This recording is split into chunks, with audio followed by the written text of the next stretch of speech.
Now for our story.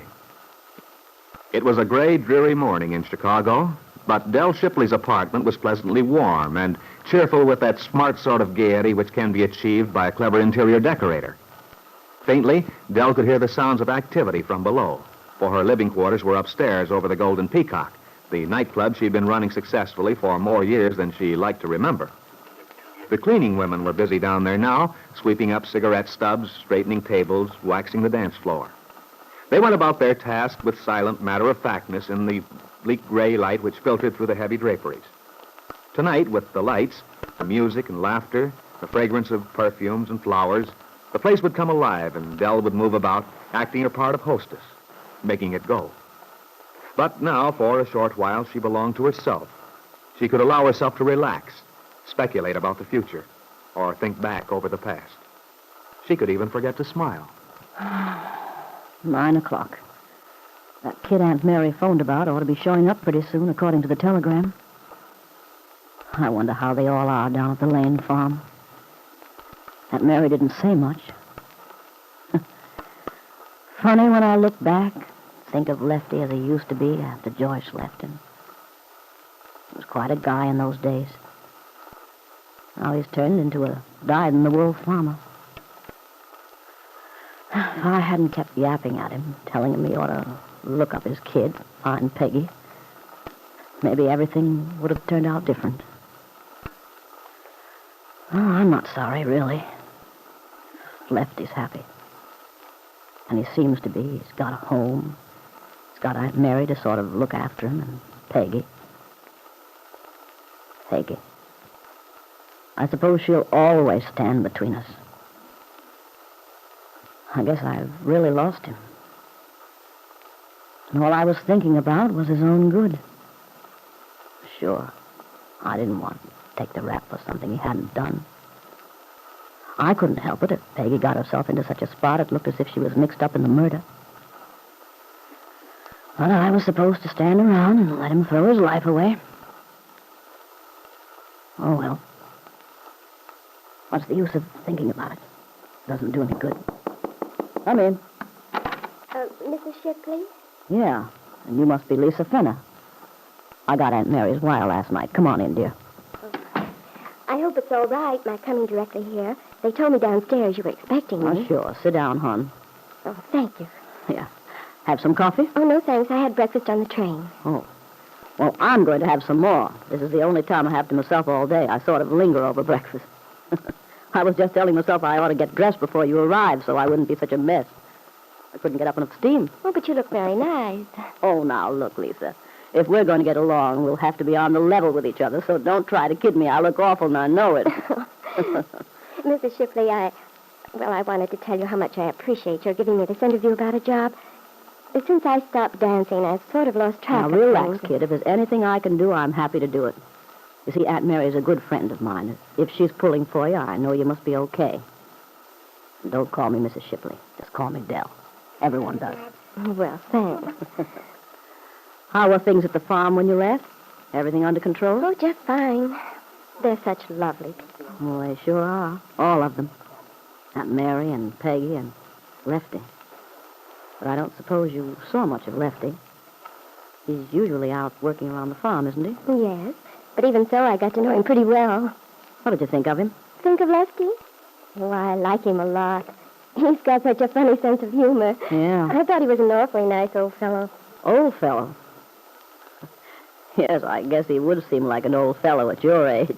Oh, I almost forgot. Aunt Mary gave me this letter for you.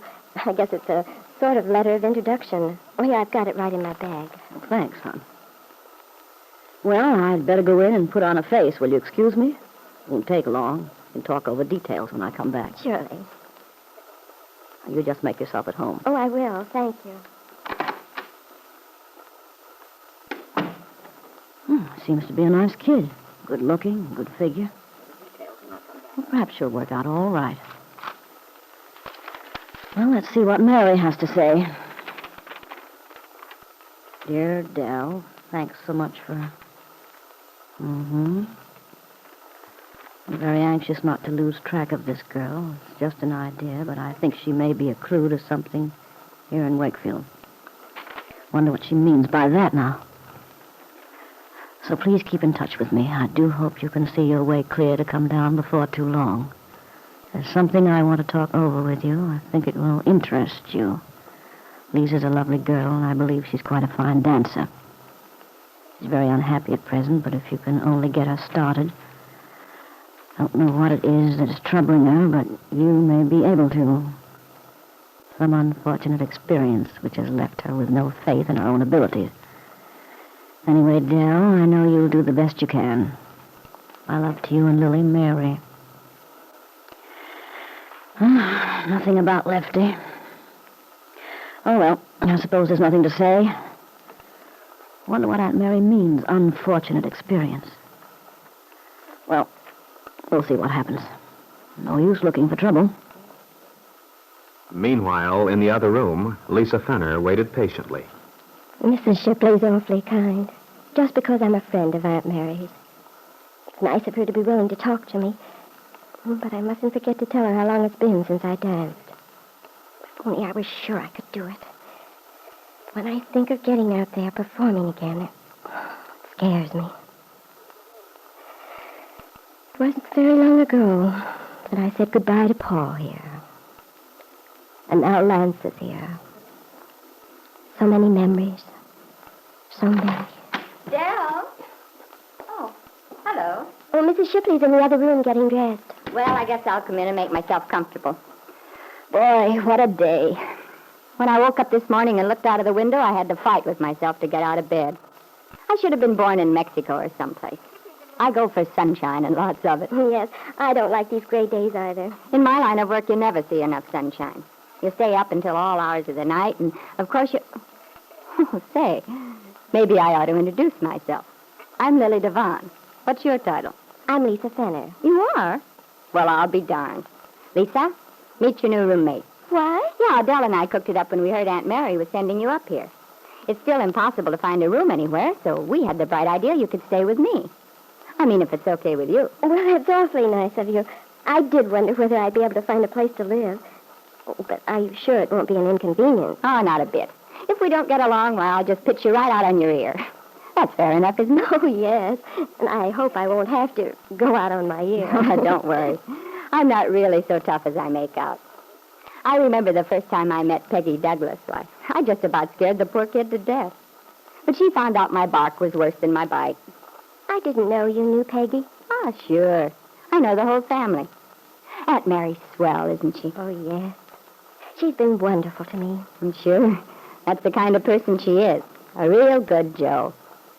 Yeah, you see, Peggy roomed with me when she lived in Chicago, so I got to know them all pretty well.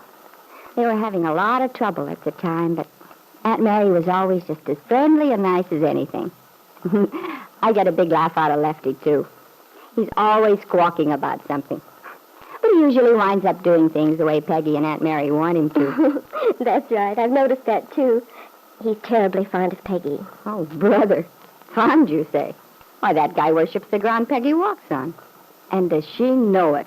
She winds him right around her little finger, and he loves it. I guess Lefty's been practically a father to her. Practically? Why, Oh, yeah. Yeah, he is like a father. Oh, well, anyway, I can see we're going to get along just fine. Anytime things get slow and we don't know what to talk about, why, we'll always have the Lane family. So long as we feel the same about the Lanes, we've got a lot in common.